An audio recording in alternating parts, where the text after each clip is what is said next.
بسم اللہ الرحمن الرحیم۔ میرے محترم دوستو، عربی کا ایک بہت ہی خوبصورت جملہ پڑھنے کو ملا کہ قد لا يكون الشخص الذي ينصحك كاملا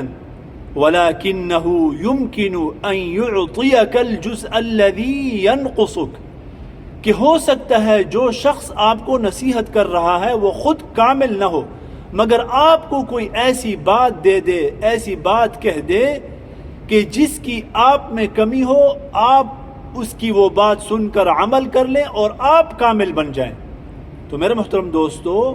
جب بھی انسان خیر کی بات سنے، کوئی اچھی بات سنے، تو شخصیت کو نہیں دیکھنا چاہیے،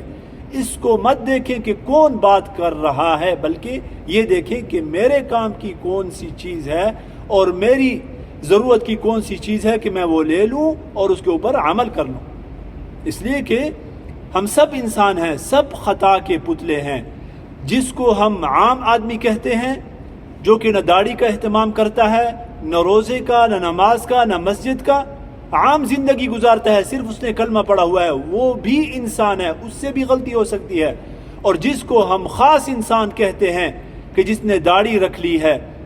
یا وہ عالم بن گیا ہے، مولوی صاحب ہے، مسجد کا امام ہے، خطیب ہے، یا کسی مدرسے میں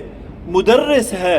قاری صاحب ہیں، کوئی شیخ الحدیث ہے، تو اس سے بھی غلطی ہو سکتی ہے، اس لیے کہ وہ بھی انسان ہے۔ یہ الگ بات ہے کہ ہم پاکستانیوں نے ایک فریضہ گھڑ لیا ہے کہ جس بندے نے داڑھی رکھ لی، یا جو مولوی بن گیا، یا کسی مسجد کا امام بن گیا، تو ابھی اس سے غلطی ہونا، کوئی گناہ ہونا بالکل ہمارے ہاں محال ہے۔ اگر اس سے کوئی غلطی ہو گئی تو ہم اس کا ایسا حشر کریں گے، ایسے اس کے پیچھے پروپیگنڈے کریں گے، صرف اس کے پیچھے نہیں بلکہ اس کی آڑ میں اسلام کے پیچھے اور دینداروں کے پیچھے ایسے پروپیگنڈے کریں گے کہ الامان والحفیظ۔ اللہ رب العزت ہمارے حال کے اوپر رحم فرمائے۔